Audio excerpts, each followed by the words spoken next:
Assalamualaikum warahmatullahi wabarakatuh. USM News kembali hadir menjumpai Anda. Beragam informasi menarik akan kami sajikan untuk Anda selama 30 menit ke depan. Bersama saya Dena Miawati dan berikut USM News selengkapnya.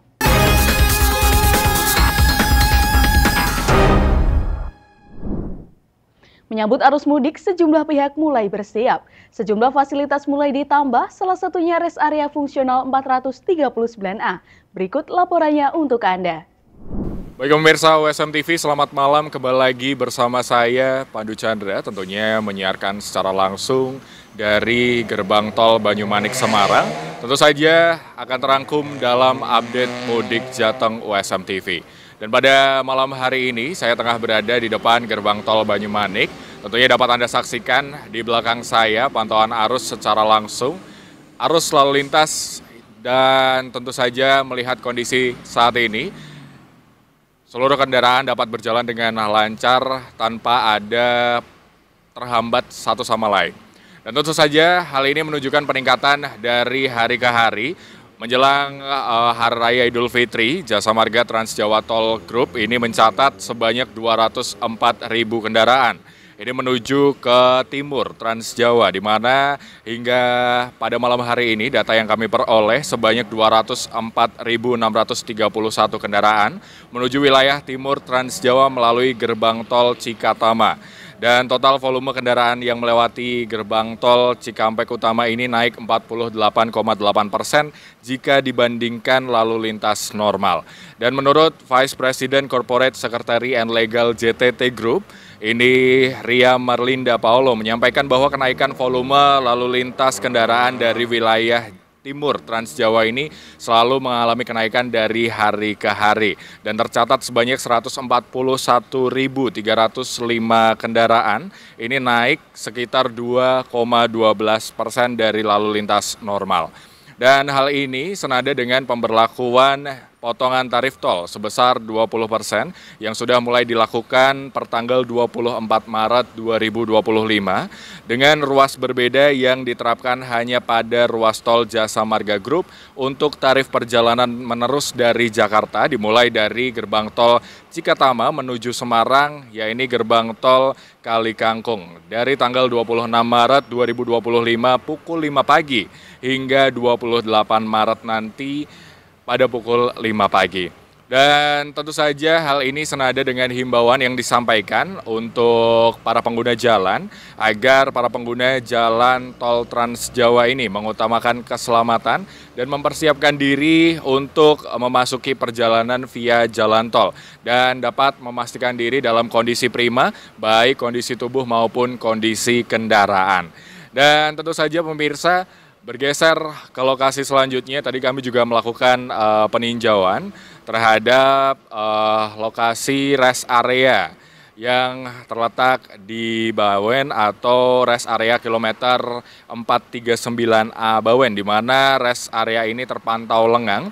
Dan tercatat mulai pagi hari ini sebanyak 1.000 kendaraan memasuki rest area ini untuk beristirahat ataupun mengisi bahan bakar. Dan di rest area ini terpantau juga banyak sekali UMKM yang juga berjualan untuk juga dapat membagikan ataupun menjadi tempat bagi para pemudik untuk dapat membeli mampir singgah sejenak, membeli minum ataupun makan bagi yang tidak berpuasa. Dan tentu saja pemudik yang menggunakan rest area fungsional 439A ini merupakan para pemudik yang berasal dari wilayah barat Pulau Jawa. Dan meskipun rest area ini juga masih fungsional, fasilitas yang tersedia di rest area ini semakin lengkap dan dapat dimanfaatkan dengan nyaman. Rencananya rest area fungsional ini akan terus beroperasi hingga 8 April 2025. Dan tentu saja pelayanan di rest area ini akan terus dioptimalkan selama arus mudik dan arus balik Lebaran nanti. Dan berbagai fasilitas pendukung juga telah disediakan. Meskipun masih bersifat fungsional, semuanya sudah lengkap mulai dari toilet yang representatif, lalu ada tempat beribadah, SPKLU dan juga SPBU, dan juga booth bagi para UMKM untuk berjualan. Dan tadi kami juga sempat melakukan wawancara bersama dengan salah satu pemudik yang datang dari wilayah barat Pulau Jawa. Nama saya Danu dari Tangerang Selatan, lagi mau mudik ke Solo. Iya. Tadi di perjalanan gimana Pak? Lancar apa ada sedikit? Ada sedikit macet sih di wilayah Jakarta. Ini ya Pak, ini kan rest area kan baru dibuka ini Pak. Iya.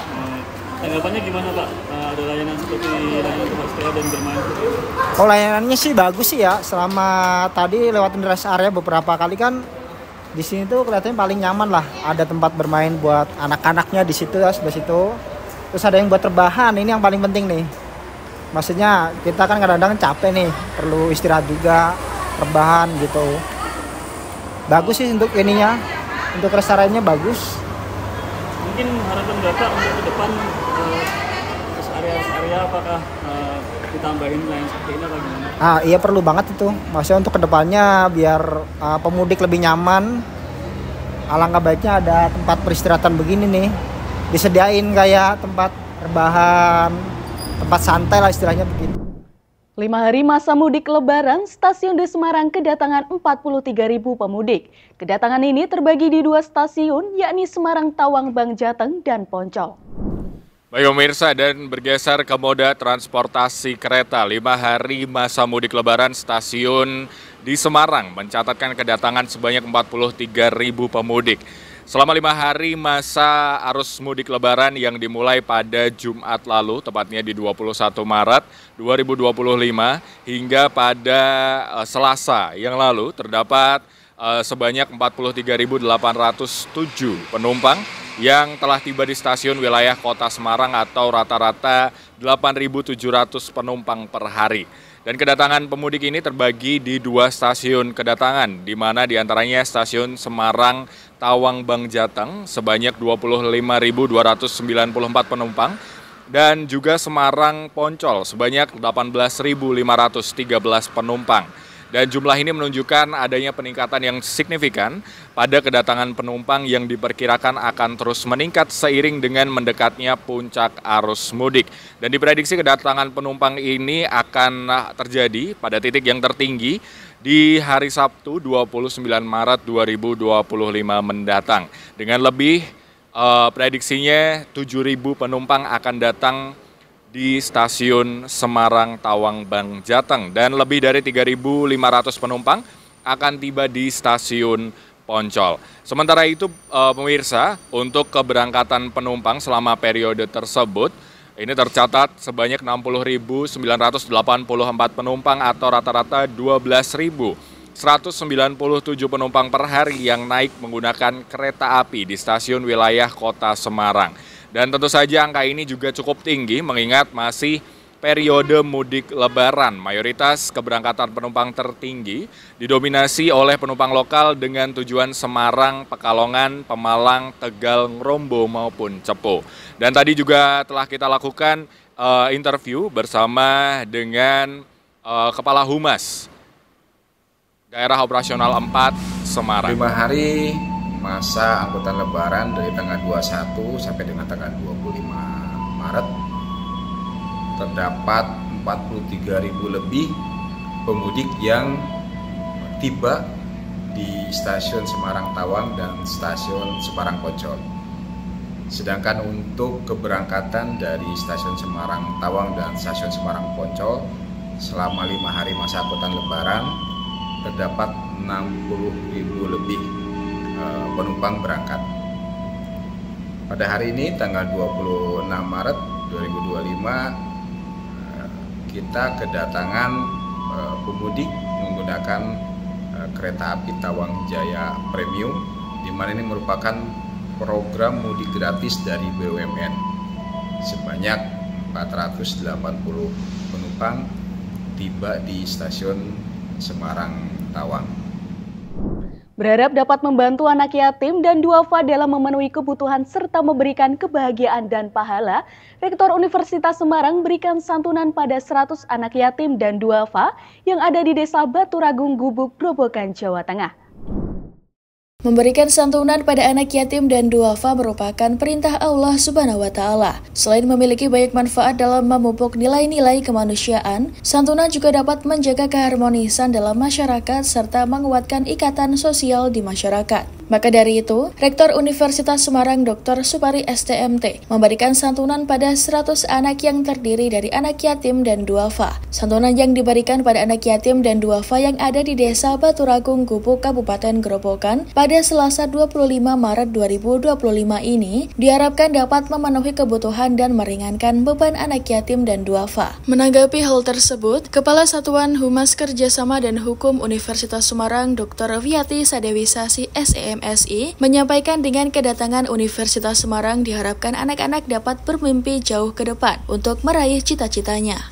Kemudian tujuannya ya sedikit meringankan beban orang tuanya di dalam menyekolahkan anak-anaknya, karena kami dari Takmir Masjid, kemudian dari Satuan Humas dan Fokmi, dibantu Fokmi juga, ingin berbagi dan memperkenalkan Universitas Semarang yang sudah unggul ini supaya mereka tertarik untuk belajar. Sehingga apa yang kami berikan kerjasama Humas, Fokmi dan Takmir Masjid ini semoga bisa bermanfaat untuk melanjutkan sekolahnya, untuk bersemangat sekolah walaupun mereka baru saja kena musibah banjir. Nah, itulah harapan kami, semoga mereka dengan kedatangan universitas ini bisa berpikiran jauh ke depan untuk meraih cita-cita apa yang mereka harapkan. Sementara itu, Kepala Desa Baturagung Mubasir menyampaikan rasa terima kasihnya atas bantuan USM kepada warganya yang terdampak banjir akibat tanggul sungai jebol beberapa waktu lalu. Kami selaku pemerintah desa mengucapkan banyak terima kasih atas support dan dedikasi dari Yayasan USM Semarang dan teman-teman. Sangat bermanfaat. Ini ada acara santunan kepada anak-anak yatim yang ada di desa kami, yaitu di Desa Baturagung. Tadi sangat bermanfaat buat warga kami. Tentunya mulai dari awal banjir, awal bencana itu dari tanggal 21 November sampai sekarang ini sudah pasca banjir. Semoga warga kami tetap sabar dan tabah menghadapi cobaan banjir kemarin. Ini seperti itu. Menjelang Lebaran, warga binaan Lembaga Permasyarakatan Perempuan Kelas 2A Semarang mulai kebanjiran pesanan kue kering. Warga binaan yang tergabung dalam bimbingan kerja Bakery Pramesti Maeswari itu memang rutin menerima pesanan kue kering khusus untuk Lebaran setiap tahunnya. Hari Raya Idul Fitri tinggal menghitung hari. Berbagai persiapan mulai terasa untuk memeriahkan hari kemenangan. Seperti halnya warga binaan Lembaga Pemasyarakatan Perempuan Kelas 2A Semarang yang mulai kebanjiran pesanan kue kering. Pesanan kue kering yang berasal dari warga binaan, petugas lapas, hingga masyarakat luar mulai masuk sejak jauh-jauh hari sebelum bulan Ramadan. Saking membludaknya pesanan, produksi normal sehari-hari di Bakery Pramesti Maheswari seperti aneka kue dan roti terpaksa dihentikan dulu. Hari Senin kemarin sudah banyak baik warga binaan ataupun orang dari luar yang sudah memesan kue kering di tempat kami. Price listnya seperti ini, ada macam-macam ya, secara klasik, ada kastengel, nastar, cookies, kue kacang, ada kue sagu. Jadi ini beserta list harganya. Jadi kami memang membentuknya ada yang persatuan, ada yang sistemnya hampers paket. Jadi kalau hampers paket sekitar hampir 300-an kalau satu paket. Tapi kan ada warga binaan yang memesan hanya per item aja, biasanya untuk keluarga. Jadi nanti ketika besukan Lebaran, mereka membawakan keluarganya kue-kue kering yang dibuat dari lapas perempuan sebagai oleh-oleh buat mereka yang dari luar. Jadi warga binaan pun merasakan bahwa vibes-nya Lebaran kelihatan. Di tempat kami ada 4 orang, tetapi ketika ada pesanan yang banyak, nanti kami kerahkan teman-teman yang lain yang membantu untuk proses baik pencetakan, packing, ataupun pengopenan. Kalau sekarang sih hanya baru 4 orang aja. Setiap tahun kami ada program untuk baik paket untuk Lebaran maupun untuk Natal. Biasanya kue-kue kering yang khusus kami packing itu memang untuk hari-hari raya besar. Tetapi kalau keperluan dari warga binaan menginginkan ada pemesanan kue kering, pasti kita bikinkan. Tapi secara opsional bahwa setiap Lebaran atau Natal kami membuat kue kering. pasti ada kegiatannya. Pasti ada. Ya. Setiap mau Lebaran. Ada. Jadi kami punya momen baik Lebaran maupun Natal, kami menyediakan kue kering untuk semua warga binaan, baik yang untuk keluarganya, baik yang untuk di dalam ataupun untuk orang yang di luar. Dalam menggarap ratusan pesanan ini, ada 4 warga binaan yang bertugas di dapur bakery Paramesti Maheswari. Masing-masing bertugas di bagian pengolahan, percetakan, oven, hingga packing. Kapten bakery Paramesti Maheswari Novita mengatakan, membuat kue di saat Hari Raya Idul Fitri memang selalu terasa menyenangkan. Selain momennya yang istimewa, dengan membuat kue kering ini ia juga bisa mendapatkan premi alias bayaran sebesar 30% dari keuntungan penjualan. Kalau khusus untuk Lebaran, biasa kita buat kue kering, karena seperti tradisi yang tahun-tahun yang lalu, kue kering itu hanya kita buat pada saat Natalan dan Lebaran. Kalau ini Lebaran, kita buat kue kering itu ada 6 macam, 7 macam. Gitu. Apa aja itu Bu, 7 macamnya? 7 macam itu ada kastengel, ada nastar, sagu keju, sagu almond, cookies, kue kacang, sama satunya biji ketapang. Kesulitannya selama membuat apa ini? Insya Allah nggak ada ya, karena saya dari luar juga suka buat seperti ini. Suka ya Bu, bikin kue ya Bu? Suka. Hobi ya? Dari kapan Bu hobi bikin kue Bu? Dari luar, saya sebelum masuk sini. Saya udah 7 tahun di sini. Proses produksi mulainya dari jam berapa sih? Kita kan dikeluarkan untuk mulai bekerja jam 7:30. Jadi 7:30 sampai jam 3. Tapi kita full karena di sini bakery itu kan sebenarnya tidak hanya membuat kue kering saja, macam-macam kan pembuatannya. Tapi karena khusus untuk Lebaran kita khususkan 1 minggu ini tidak berjualan apa-apa, tapi mempersiapkan kue kering. Komunitas Sahabat Mata KSM menggelar lomba baca Al-Quran Braille dan tadarus online di Mall Paragon Semarang. Di antara lalu lalang pengunjung yang sibuk berbelanja dan bercengkrama, para penyandang disabilitas tunanetra itu khusyuk melantunkan ayat suci Al-Quran. 20 penyandang disabilitas tunanetra secara bergantian melantunkan ayat-ayat suci Al-Quran di tengah hiruk-pikuk Mall Paragon Semarang. Kegiatan ini merupakan bagian dari babak final lomba baca Al-Quran Braille tingkat Jawa Tengah dengan tadarus online yang digelar oleh komunitas Sahabat Mata. Perwakilan panitia Andi Setiono menjelaskan, lomba ini tidak hanya bertujuan mengasah kemampuan membaca Al-Quran Braille, tapi juga untuk memperkenalkan kitab suci dalam format khusus ini kepada masyarakat luas. Uniknya, kegiatan ini pertama kali digelar di tempat umum, terutama di pusat perbelanjaan. Harapannya mengaji di depan publik bisa memberikan tantangan tersendiri bagi para peserta dan mengasah mental mereka. Sore hari ini kita ada Tadarus Nasional Sahabat Mata tahun 2025. Ini rangkaian dari kegiatan final Lomba Al-Quran Braille tingkat Jawa Tengah, Mbak.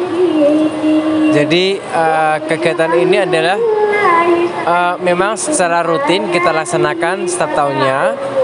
Nah, alhamdulillah pada hari ini kita menyelenggarakan di Mall Paragon ini.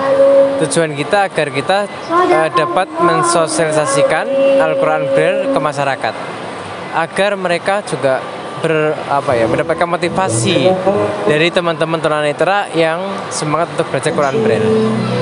Jadi memang Quran Braille ini unik ya. Jadi tidak semua tunanetra juga mudah untuk mempelajari Al-Quran Braille ini.